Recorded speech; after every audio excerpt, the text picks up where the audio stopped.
And then Stanley showed up and got his first sack. And I tell you what, you talking about a guy that was excited. I mean, he ran over to me and said, "Coach, I got a sack." I said, "Stanley, you got a sack." He was so, the joy on his face was just, it was just unbelievable, you know. And he was running everybody on the sideline, telling everybody I got a sack. I said, "Stanley, we still got to play. The game's not over. We know, you know." And we're in the bubble, and he was running. We were timing these kids, and he was one of them that was running the 40. And I watched him run. I saw him, and he ran.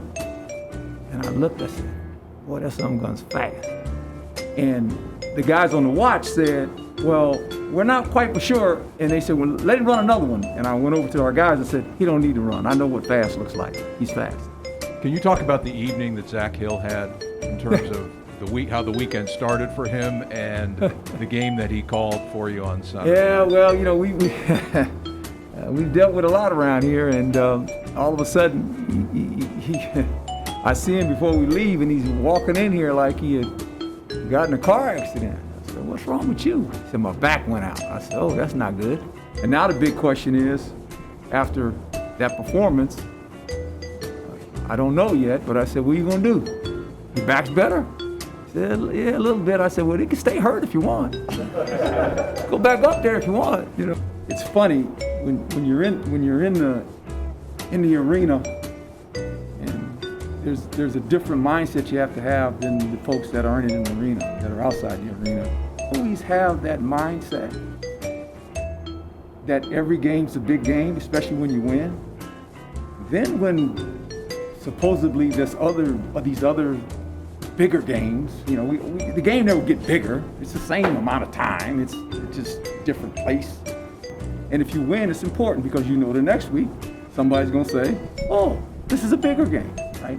And I don't want guys to like, "Oh, we're gonna do what we do."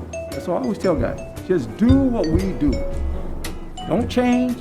Just do what we do, and we'll be okay. That's how I look at it. Sometimes the best play is, or just take a knee in the end zone and just take it to the 25. That's a funny group, them offensive linemen. They don't say a lot. They just kind of move around, you know, and they're a funny lot. You know, UCLA was a night game. I mean, you know, I got to the stadium at 3:00.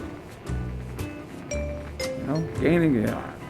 I'm at the stadium at 3:00 in the afternoon. You know, I mean, the guys that are coming in, the workers are coming in and say, "Coach, what you doing here?" I said, "I'm just here. I started sitting at the hotel." And maybe because I had him on the video the night before, you know, our Friday funnies, I had him on the video.